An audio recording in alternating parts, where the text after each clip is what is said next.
Elijah Cawthorn woke before dawn, the way he always had.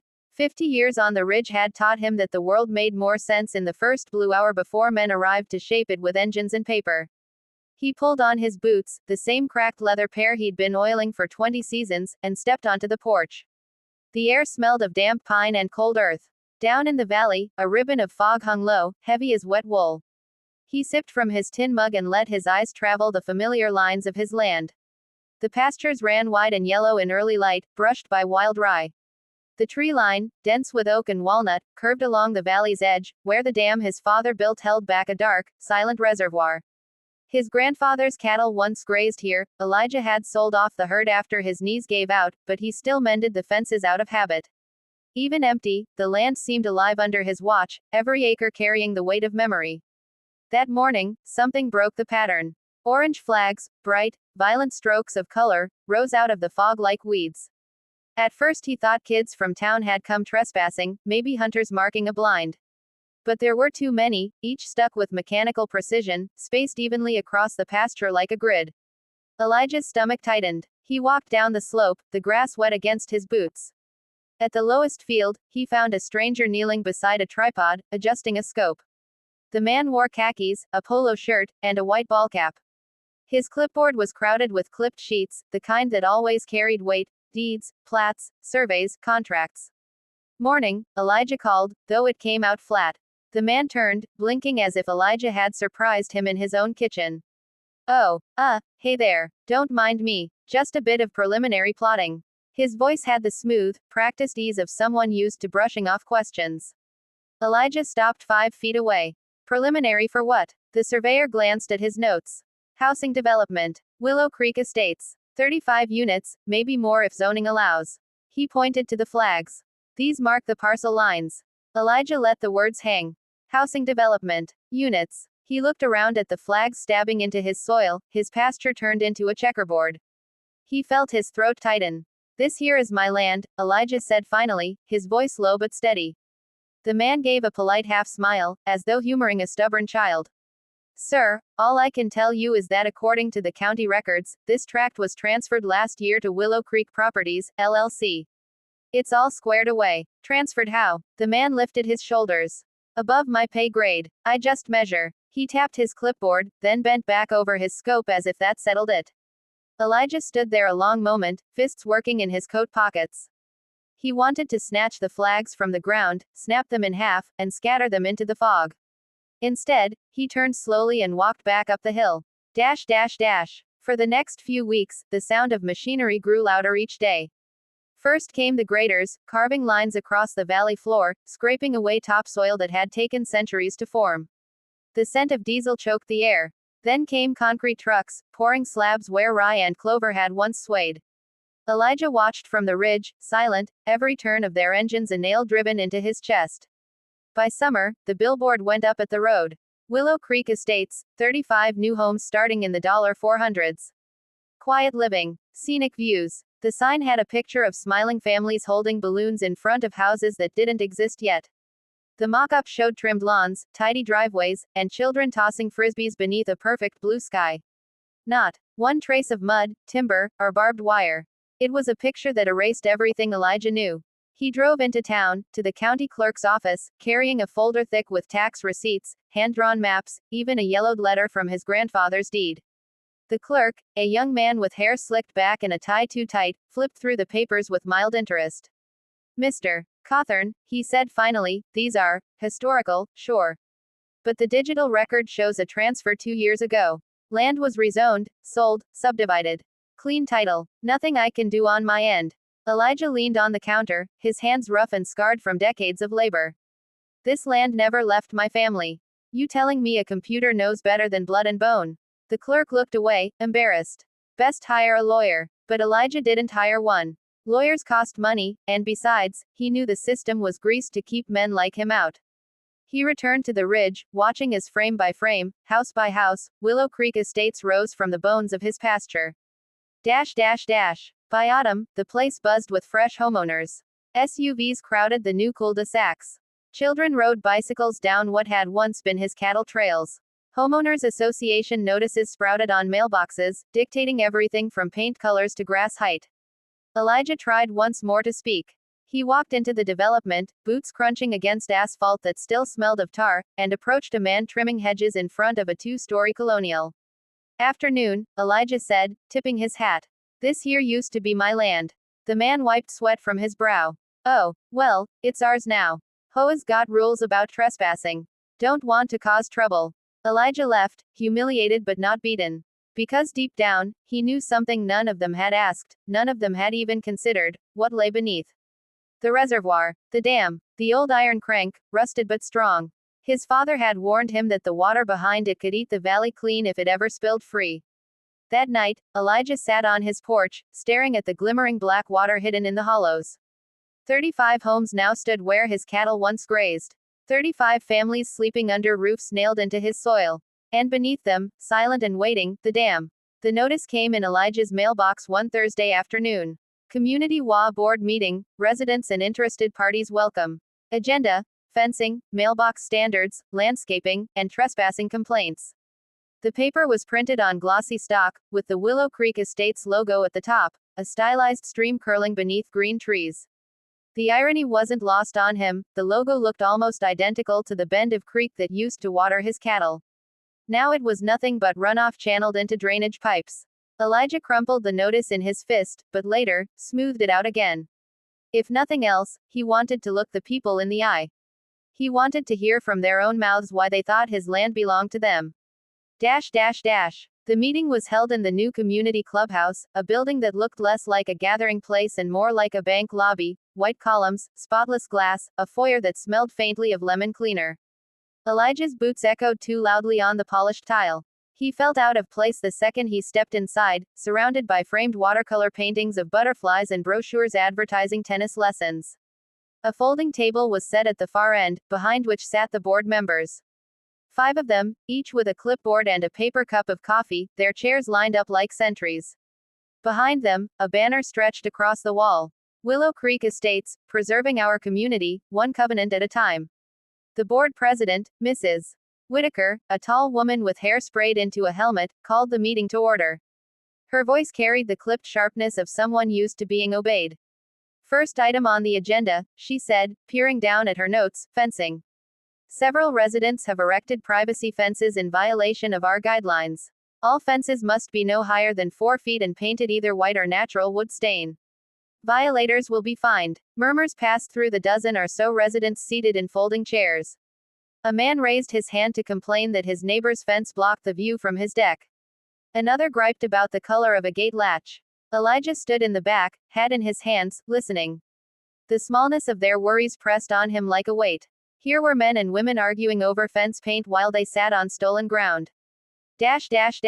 When the agenda reached trespassing complaints, Mrs. Whitaker cleared her throat. We've had multiple reports of an older gentleman walking onto private property, particularly lots near the ridge. Residents are understandably concerned. This is a private community, and all non-residents must respect the boundaries. Elijah stepped forward. That'd be me. The room quieted. Heads turned. Some faces showed faint recognition. He was the old man they'd seen at the edge of the cul-de-sac, the one who walked the ridge like it still belonged to him. He planted his boots firm on the clubhouse carpet. That ridge, that pasture, those woods, you're calling them yours, but they're mine.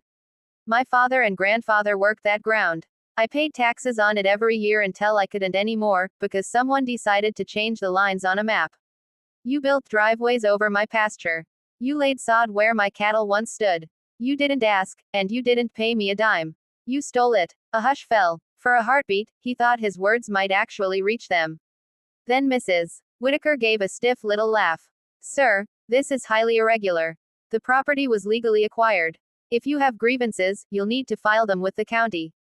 We don't handle, well, ghost claims. A chuckle rose from a few board members. One man muttered something about squatters' rights, and another about living in the past. Elijah's jaw clenched. You think paper makes the ground yours? You think a signature erases 50 years of sweat and blood? A younger board member, nervous, trying to soften the tension, leaned forward. Look, Mr. Cawthorn, nobody's trying to erase you. We just have rules now, that's all. You're welcome to join the association, provided you follow our covenants. Pay the dues, mow your grass according to schedule, keep your mailbox up to standard. Elijah's laugh was dry, sharp as breaking sticks. Join you. Pay dues to live on the land I was born on. The man reddened. That's how community works. Community, Elijah said. He shook his head slowly.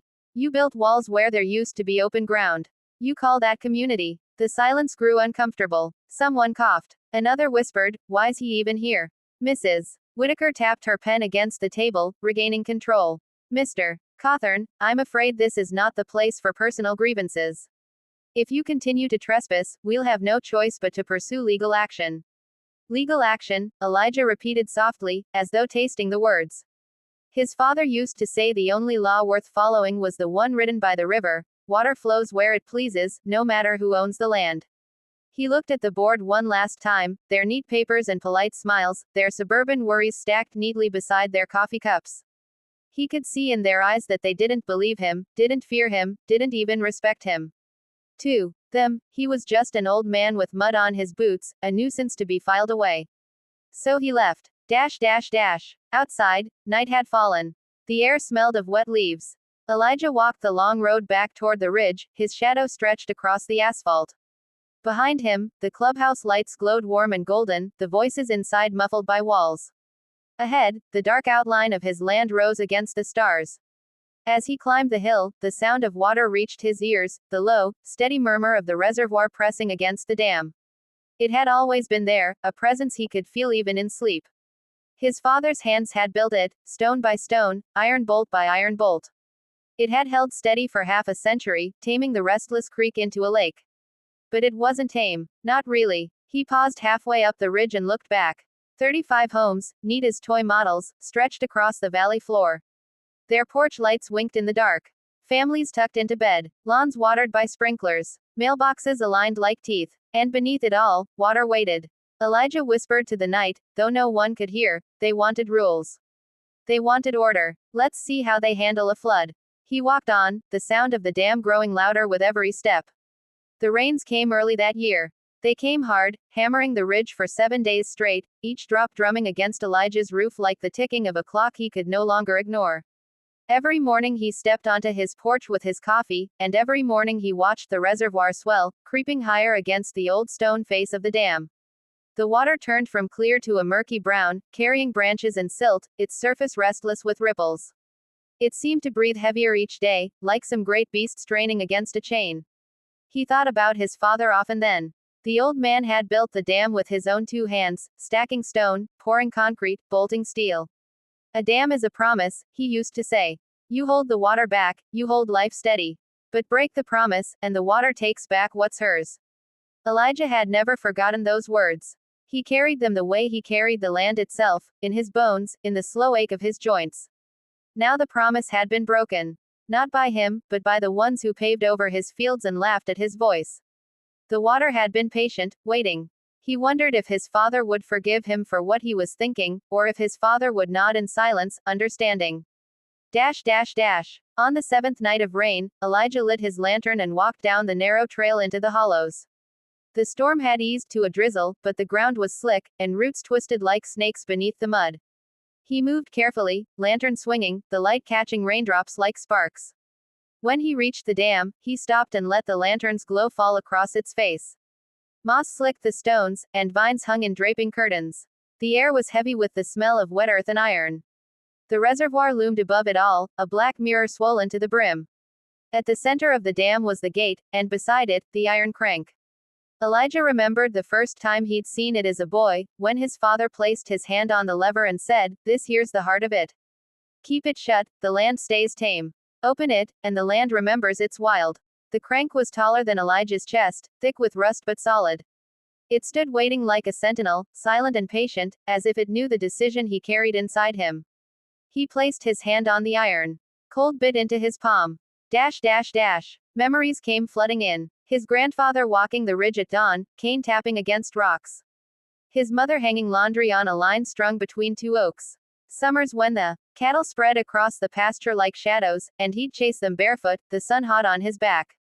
The land had been theirs, not just by deed but by love, by sweat, by the stories buried in every fence post and stone. And then he saw the orange flags, bright as wounds in the grass. The bulldozers tearing the earth. The polished clubhouse with its lemon-clean floors. Mrs. Whitaker's smirk as she threatened legal action. He tightened his grip on the crank until his knuckles turned white. Water don't lie, he muttered. His father had said that once too. You damn it, you're only borrowing time. Dash dash dash. The rain picked up again, drumming harder against the reservoir. The surface sloshed and slapped against the stones, a sound like fists pounding to be let free. Elijah felt his heart pound in rhythm. He raised the lantern high, casting his own shadow across the dam. His figure looked small, fragile, but the shadow loomed large, stretching over the crank as though his father and grandfather stood behind him. For a moment, doubt seized him. 35 homes, families, children. What right did he have to drown them? Wouldn't that make him no better than the thieves who took his land? But then he thought of how they had laughed. How they had waved him off like a fool, like a ghost out of place in their tidy world. They had not listened. They had not cared. And if he did nothing, the land would stay buried under asphalt and fences until even memory forgot it. The water, though, the water could remember for him. He leaned into the crank. It groaned, a long low sound like the waking of something ancient. Rust scraped against rust. For a moment it resisted, then it shifted, heavy and sure. The vibration traveled up his arms, deep into his bones. The first hiss of water seeped through the gate. A thin jet sprayed out, cold and fierce, splashing against the rocks below. It sounded like a whisper, like a promise spoken in the dark. Elijah paused, breathing hard, rain running down his face. His heart thundered. He could stop now, close the gate again, pretend none of this had happened.